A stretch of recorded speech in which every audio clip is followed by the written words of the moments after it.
चलिए सीधे मुद्दे पर आते हैं। आज हम एक ऐसे खतरे की बात कर रहे हैं जो ऑनलाइन दुनिया में छिपा है, लेकिन उसका असर हमारी असल जिंदगी पर पड़ता है। ये खतरा है किसी और का भेष धरकर, यानी मतलब किसी और के नाम से झूठी और मनगढ़ंत पोस्ट करने का। अब ये पोस्ट देखिए, पढ़ने में तो काफी भरोसेमंद लगती है ना? ऐसा लगता है जैसे कोई अंदर की खबर लीक कर रहा हो।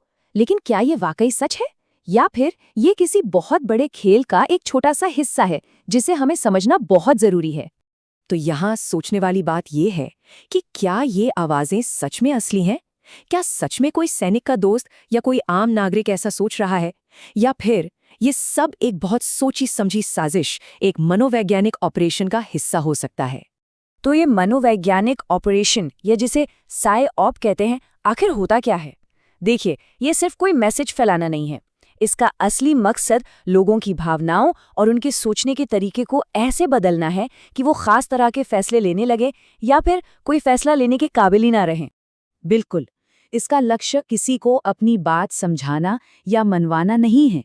इसका असली और कहीं ज्यादा खतरनाक मकसद है समाज में इतनी कंफ्यूजन और फूट डाल देना कि लोग मिलकर कोई फैसला ही न ले पाएं। एक तरह से समाज को पैरालाइज कर देना। अच्छा, तो ये किया कैसे जाता है? इसके 5 मुख्य टारगेट होते हैं। पहला, लोगों के अंदर डर को बढ़ाना ताकि वो दिमाग से सोचना बंद कर दें। दूसरा, उनके अंदर ये भावना भरना कि वो कुछ नहीं कर सकते, बेचारे हैं, ताकि वो कोशिश करना ही छोड़ दें। तीसरा, समाज को आपस में बांटना ताकि कभी कोई एकता न बन पाए। चौथा, हर किसी पर शक करने की आदत डालना ताकि भरोसा ही खत्म हो जाए।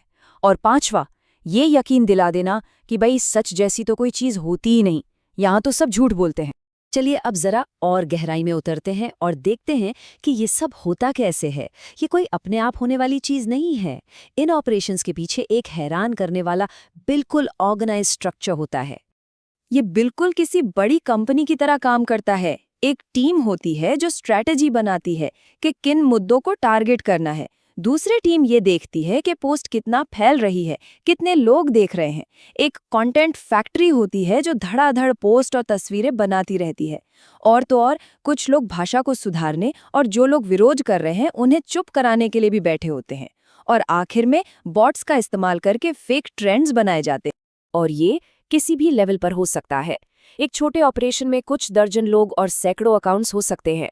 वहीं बड़े ऑपरेशंस में सैकड़ों लोग और हजारों अकाउंट्स तक शामिल हो सकते हैं।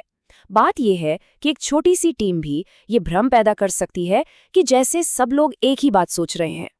तो मतलब असली खेल लोगों की गिनती का नहीं है।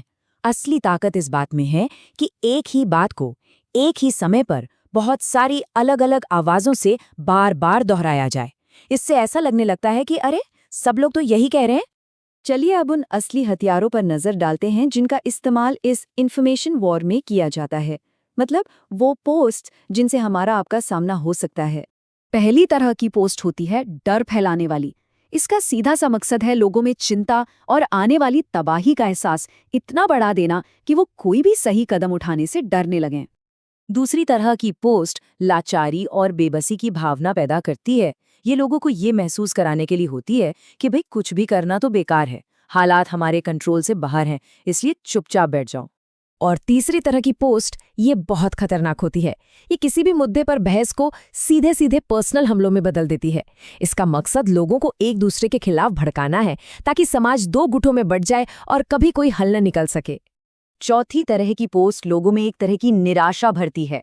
ये इस सोच को बढ़ावा देती है कि हर जानकारी झूठी है, हर कोई झूठ बोल रहा है, इसलिए सच को खोजने की कोशिश करना ही बेकार है। और आखिरी किस्म की पोस्ट ये राजनीतिक थकावट पैदा करने के लिए होती है। इसका लक्ष्य लोगों को बहस और चर्चा से इतना थका देना है कि वो सार्वजनिक मामलों में हिस्सा लेने की इच्छा ही खो दें और बिल्कुल चुप हो जाएं। तो ये जो ऑनलाइन पोस्ट्स हैं, इनका असल दुनिया में क्या नुकसान होता है? ये सिर्फ सोशल मीडिया पर बहस की बात नहीं है। इसका किसी भी देश की सुरक्षा और स्थिरता पर बहुत ही ठोस असर पड़ता है।